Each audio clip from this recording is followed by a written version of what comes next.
presidente, pero ang suporta ng tao at simpatya nila nakasuporta sa mga Duterte. Basahin natin ang kanyang pagbumuka. Itapo natin dyan. Bongbong Marcos, tignan mo, pagkatapos ka naming babasagin, tatapakan ka namin at duduraan ka namin. Yan! Duraan mo! Tangina mo! Abak! Abak! Walang kwenta! Ito! Hindi mo na nakakampananan yung trabahong gago ka! Bangag si Bongbong! Marcos! Resign! Ang nakakapagtaka mga kababayan, yung lumalaban sa korupsyon, siya yung kinakasuhan. Yung Edwin Marin, sinabi nila si Marcos magnanakaw. Kinasuhan na nila. Bakit si Martin Romualdez hindi makulong-kulong? Saludo tayo sa mga general na retirado na naninindigan para sa kanilang bayan at naninindigan para sa kanilang prinsipyo. Ang problema kasi, yung mga libag ni Bongbong Marcos. Sino ba yung mga libag na nakapaligid sa kanya? Ayan, sila John Vic Rimulya. Mga libag ni Bongbong Marcos yung mga inayupak na yan. Hindi lang trako, libag ni Bongbong Marcos. Di ba?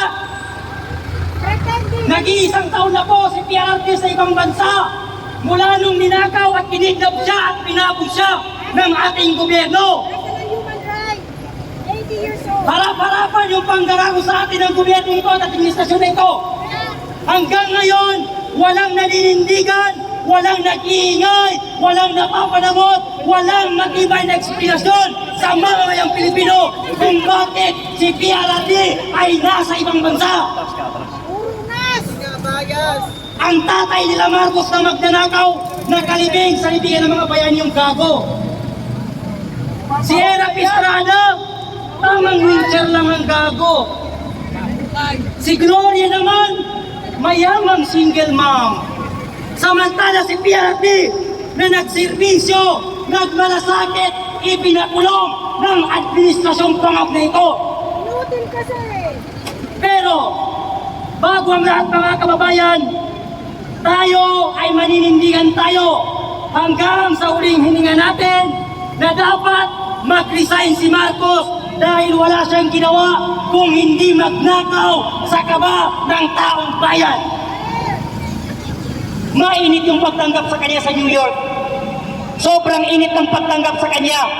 Dahil yung pati ng mga foreigner nagrarally, Marcos resign sa harap mismo ng kanyang tinutuluyang hotel.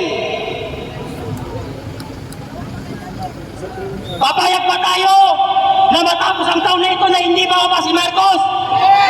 Hindi sapat na bumaba lang si Bongbong Marcos. Dapat lumayas sila sa Pilipinas. Ito, may regalo tayo kay Bongbong Marcos. Fuck you. Bongbong Marcos, ito ang iyong pagmumuka. Ito, walang respeto ang tao sa'yo dahil wala kang alam kung hindi magnanakaw. Ikaw ang presidente, pero ang suporta ng tao at simpatya nila nakasuporta sa mga Duterte. Basahin natin ang kanyang pagbumuka. Itapo natin dyan. Bongbong Marcos, tignan mo, pagkatapos ka naming babasagin, tatapakan ka namin at duduraan ka namin. Yan! Duraan mo! Tangina mo! Abak! Abak! Walang kwenta! Ito! Yan! Marcos resign! Marcos resign! Marcos resign! Ito lang ang mukhang ngayon, Marcos! Marcos resign! Marcos resign! Sabi ni John Vic Rimulya, huwag kang sisigaw ng Marcos resign kasi inciting to sedition. Gago! Paano inciting to sedition yun eh? Nagsalita lang kami ng Marcos resign kasi yung presidente kahit pagsasalita hindi na niya alam. Hindi niya marunong sumagot sa mga interview sa kanya eh. Tapos sasabihin naman ng bobong si Galon, saan ka makakita ng presidente ko ang galing-galing sumagot? Kahit nga UAA hindi niya masabi. Kahit United Arab Emirates hindi niya masabi. Nakalimutan kasi ni Bongbong Marcos bago siya mag-flight papuntang United Arab Emirates, sumingot. Kaya nung nandun siya, mabuhay ang mga Pilipinas, gago! Ilan ba ang Pilipinas? 8. Ilan ang Pilipinas, Marcos? 10. Isa lang ang Pilipinas, pero Pero milyong-milyong Pilipino ang ayaw sa'yo at gusto kang palisainin. Bago tayo magtatapos sa mga kababayan, pakinggan po natin ang message ng hakbang ng maisog ng magmumula kay Atty. Vic Rodriguez. Meron po siyang mensahe sa atin mga kababayan. Ang ating minamahal na dinayang senador noong eleksyon, Atty. Sana. Yan. Pakinggan po natin.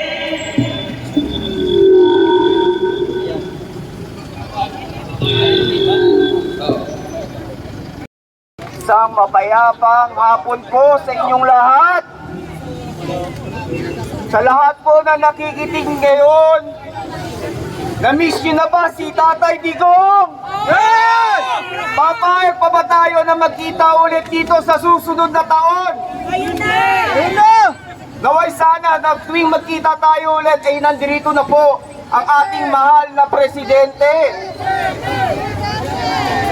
Now ako humihingi po sa inyo ng paumanhin dahil ito po ang kauna-unahang pagtitipon na sinalihan ko. Ako po ay isang OFW na namuhay at naghanap ng oportunidad sa ibang bansa sa halos 2 dekada. Ngunit kahit malayo po ako, sakripisyo, hindi po nawawala ang kaba sa aming mga dibdib. Para sa aming mga pamilya na naiwan dito sa Pilipinas. At bakit? Dahil sa kawalan po ng oportunidad, malawak ang korupsyon, at paglaganap po ng krimen at droga. Ngunit nung umupo po si Tatay Digong, kami po ay nakahinga ng maluwag. Nagbigay po ng isang katahimikan sa aming mga pag-aalala. Ngunit ngayon, matanong ko po kayo, ano na po nangyari? Hindi lang tayo bumalik dati, lumala pa po. Malawakan at lantarang korupsyon, laganap na droga. Saan po patutungo ang ating bayan? Ngayon, kaya po ako humarap at nagsalita dahil katulad po ng magulang, ako po ay nangangamba at humihingi ng malinaw at maayos na kinabukasan para sa aking anak. Saan patutungo ang Pilipinas kung ang nakaupo ni hindi alam kung anong ginagawa?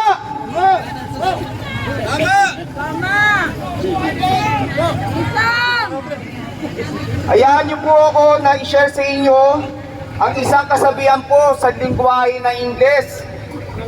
The only thing necessary for the triumph of evil is for good men to do nothing. Papayag po ba tayo walang magawa? Ibalik si Tatay Digong! Hustisya ang kailangan ng bayan! Maraming salamat po!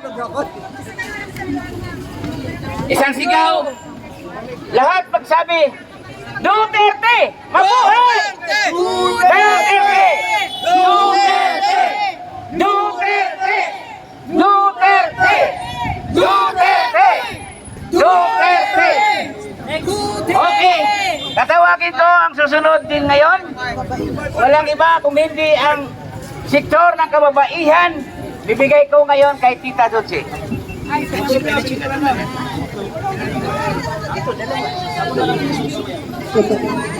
Hello, magandang hapon mo sa lahat. Ako po ay si Chinchi Villar. I'm representing women's sector. Ang masasabi ko po, natutuwa ako dahil itong unity walk po namin from Salamata to here ay para i-ano mo natin na justisya para sa Tatay Digong at sa lahat ng Pilipino sa ating lahat. Alam niyo, yung isang taon na yung anibersaryo, tawagan naman yung isang taon na anibersaryo, na dinala mo ang ating mahal na Tatay Digong sa Damig. Piliin ko, ito mo ay walang pagkakubara o pares. So masyado nakakaawa ho nangyari sa ating mahal na dating Pangulo. At kung kami nandito po, hindi ho kami titigil hanggang hindi ho sana may balik sa atin ang ating mahal na dating Presidente. Itong pagdala sa kanya sa Hague, ito ay violation mo sa ating judiciary and national sovereignty. Ang sabi nila na si Tatay Digong dahil sa kanyang war on drugs. Pero sa amin ng mga kababaihan, ang masasabi ko po, pinaka-epektibo po sa buong panahon ng Pilipinas, yung war on drugs sa Pangulo, dahil kami mga kababaihan, ang concern mo lagi namin, seguridad namin, at lalo na yung sa aming mga anak. Ngayon, naglabasan na naman ng mga krimen. At yung sa